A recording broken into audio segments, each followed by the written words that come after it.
So as you can see, what we've done now is we've changed to a different type of raised chopping block. This type of chopping block has two ends to it essentially, so as we can wedge very firmly. We can very firmly wedge the Kuksa bowl into it while we're doing our gouge work. So you would really need to make kuksas. You really need to have the raised chopping block that we had before, and also this chopping block. So you have to make both chopping blocks. So as you can see, we've now got the kuksa carved out. The back has been carved out roughly, and we're going to wedge it in here, ready to do some gouge work. So just to wedge it in, it's very, very simple. We just wedge it in like that. Very, very easy.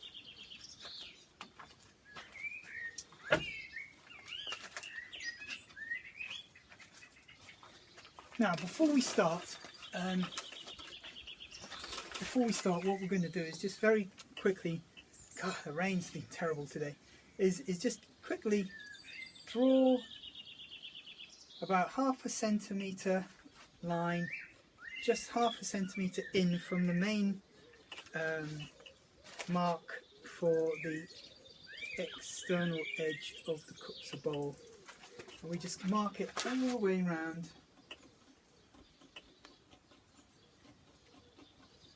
Like that, all the way around, all the way around.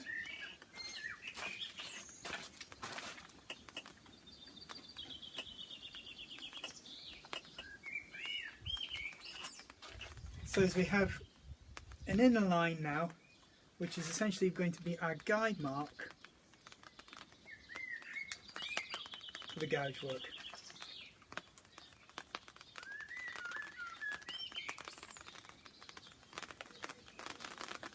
Like that. So here we are, we're going to use our gouge. As I said before, very nice Ashley Isles gouge, and we're going to use a mallet here, which is just an ordinary carpenter's wooden, well, it can be a wooden mallet, but in this case we've got a rubber mallet.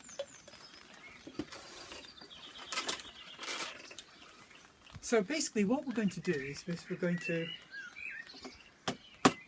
tap a little crescent shaped cut all the way around,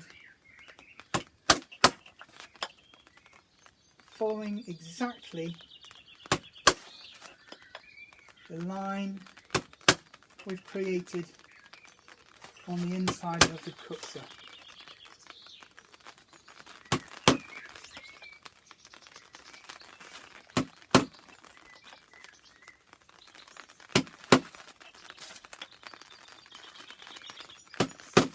Just going all the way around, making sure each crescent joins up with the neighbouring crescent. Now the reason why we do this is that when we come to carve the middle part of the bowl, what we don't want are cracks splintering across what will be the edge of our bowl.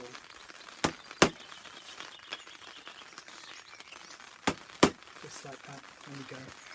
Almost there.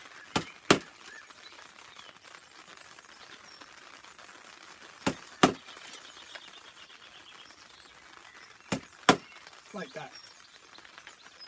Now, to start off the bowl, what we need to do is to just take out the centre part, take out a wedge out of the centre part of the bowl. So going into the middle,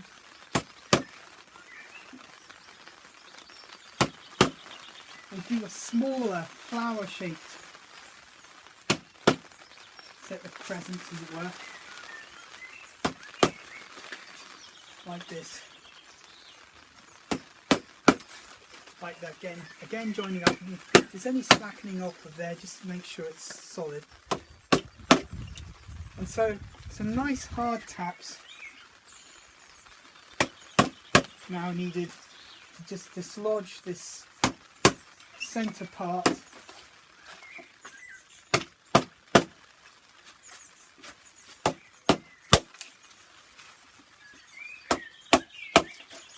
like that, and it just relieves the tension in the wood then, and it makes it now possible to start edging out towards the marked out inner edge, like that. So just removing a little piece like that, going all the way around.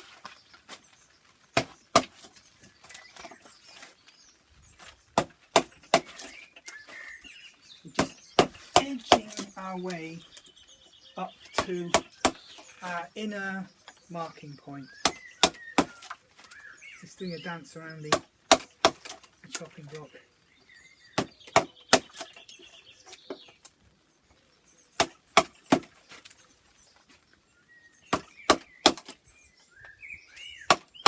Of course, being a 15cm Kuksa, what should I say to be strictly correct, a 14cm Kuksa, but you need to do an awful lot more gouge work than you would on the smaller ones that we make, that are only about 11 centimetres. So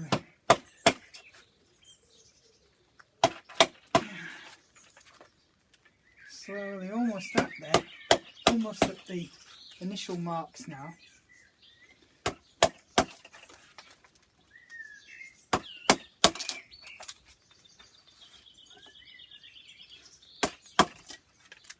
So there we are. We're at the initial marks. We've moved the interior into as far as the inner markings that we made, and now we're just going over those marks, those crescent-shaped marks we made earlier on. We're going over them and taking it right back to the inner line that we've made.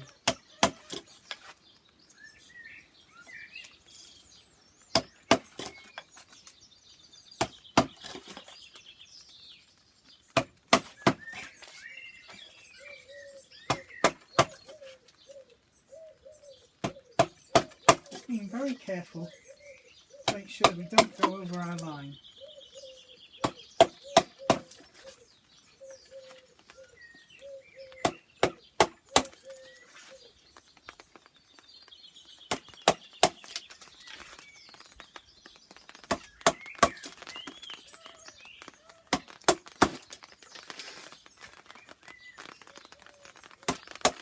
You would choose a thunderstorm to make this video.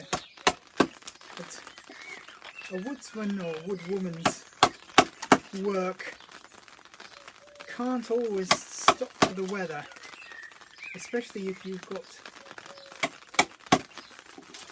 customers that have ordered bowls, which in this case I've got to make 2 of these. Time and time makes the million time.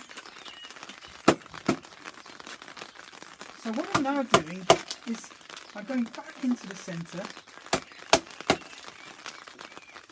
and just carving out another chunk.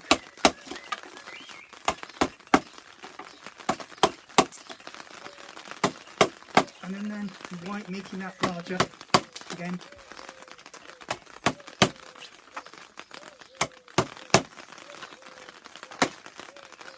Making sure I don't dislodge the Kuksa.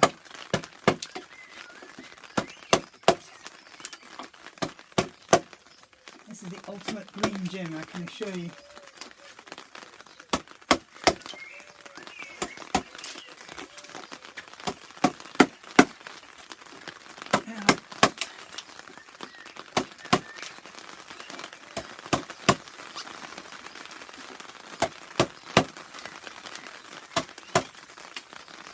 So finally, what we've done, we've removed